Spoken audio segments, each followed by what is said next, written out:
কৃষ্ণা লক্ষ্মণী এই শ্রদ্ধাগুলো আমাদের সর্বমধ্যে এই শুনে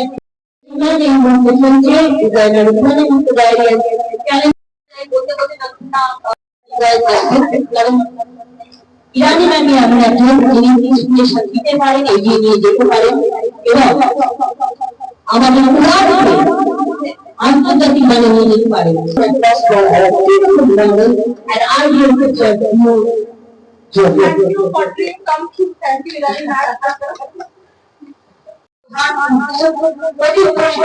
আমি বলবো ইরানি ম্যামের কাছ থেকে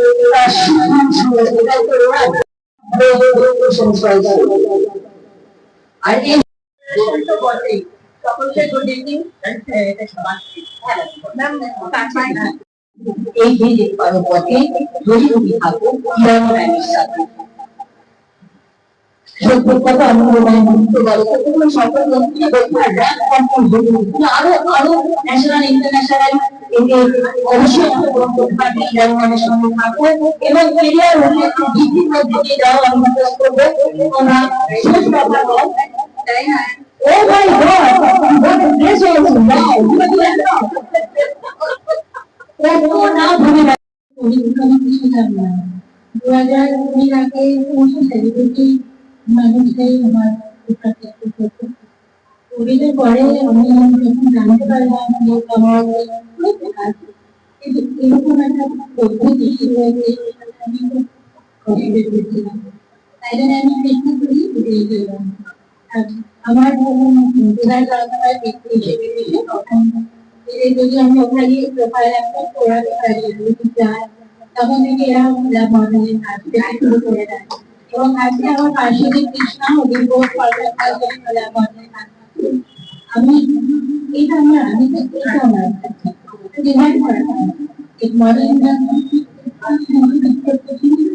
তো আমি চাইবো আপনারা ভালো লাগে সোসাইটিতে করে মডেল ডিজাইনের কাছে বিষয় এই জায়গাটাকে আপনারা নিজেরাও ধরে রাখবেন, একটা পরিচিত করতে দেবেন। নিজেদের প্রতি নিজেদের উপর আসেন, তখন কাজ যদি আপনারা যেখানে রাখেন কাজ অবশ্যই পাবেন। हमारे बोल दिया, मैंने उसको बोला तुम्हारी मम्मी गई है लेकिन ब्लेसिंग है, लेकिन ये मम्मी है। हाँ वेरी तो ये हमारे संग हमें তুমি যারা আমার ছোট ভাই, আমিও জীবন থেকে তো আমরা শিখি, অ্যাকচুয়ালি আমি সবটাই জীবন থেকে শিখেছি।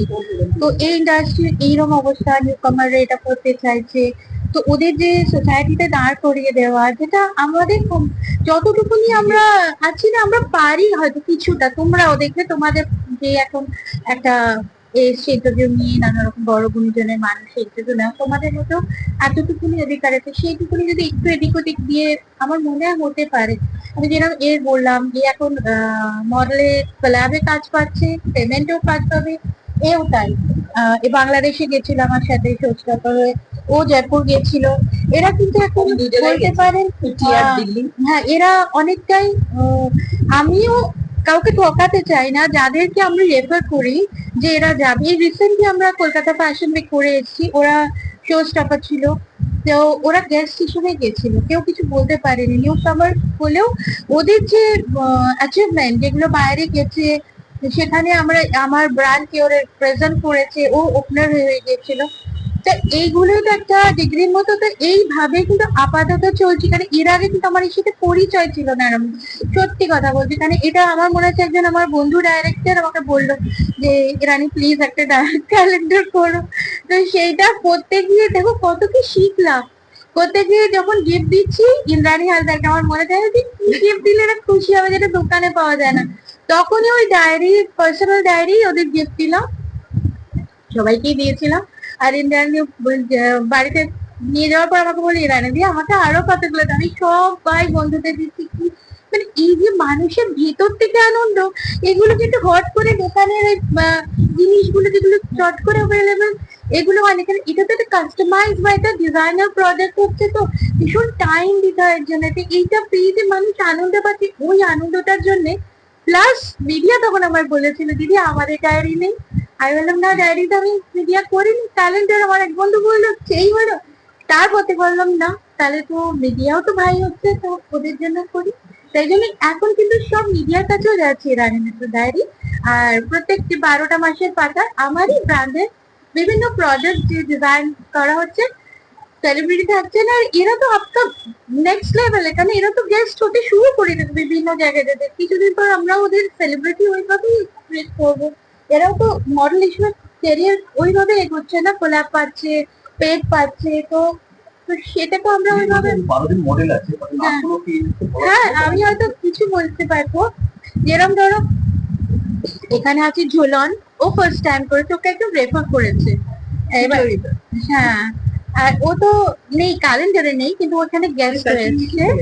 আর ও মডেল আছে রেহান কবির, কাকলি সরকার, পিউ লাহিড়ী, আদ্যা শক্তি, আর আরো আছে যারা এখনো এসে পৌঁছয়নি। আরো কি আছে তাছাড়াও আমার একটা পেজে আছে, তুমি দেখবে আমার বেটল ওয়ার্ক যেটা আমি বলছি বারে বারে, ওটা আমার এখন, আমি ঝাড়খণ্ডে একটা কাজে গেছিলাম। তো ওদের যে আয়রনের যেগুলো বিভিন্ন স্টেটে যে অ্যাভেলেবেল প্রোডাক্ট গুলো র মেটেরিয়াল, ওটা আমার খুব টানে। তো আমি ওইগুলো দিয়েও নানা রকম প্রোডাক্ট বানাচ্ছি এখন। তো ওখানে তৈরি হচ্ছে, তারপর ওখানে একটা স্টুডিও হয়েছে, এখানে আবার ওগুলো সেলও হচ্ছে, আমি নিয়ে আসছি ওখান থেকে। তো এই খিচা বা ওটা আমার অ্যাকচুয়ালি ওগুলো আমার পুজো, তো আমি সার্চ করি সবসময় কোথায় কি পাওয়া যায় র মেটেরিয়াল, তো ওগুলো দিয়ে ওটা ডিজাইন না কোনটাকে প্রেফার করি, ট্র্যাডিশনাল বা ওয়েস্টার্ন বা ওরা দেখো দেখো আমি একটা তোমার কথা বলি, আমার তো ট্রেডিশন আর ওয়েস্টার্ন তুমি যেটাই বলো, আমি তো নিজের স্বপ্নের ছন্দে চলি। তো আমি যেটা পরেছি এটা ওয়েস্টার্ন শাড়ি, এটা আমাদের সিম্পল, অথচ আমি তো প্রত্যেকটা সেকেন্ড ওইভাবেই, আর যাকে যে মানায়। কেন আমার মনে আছে আমি যখন এই যে সব মডেলদের নেওয়ার, এটা একটা কারণ আমি বলবো যে আমার যখন ফার্স্ট ইন্টারন্যাশনাল শাড়ি এলো, যেটা মডেল মাধবী লতাকে দিয়ে করিয়েছিলাম সেটা, তো আমাকে মানে রিডাররা বলছে যে ম্যাম উনি তো খুব ফিগার সুন্দর, সব সুন্দর, আমরা কি সাধারণ মানুষ বুঝতে পারবো?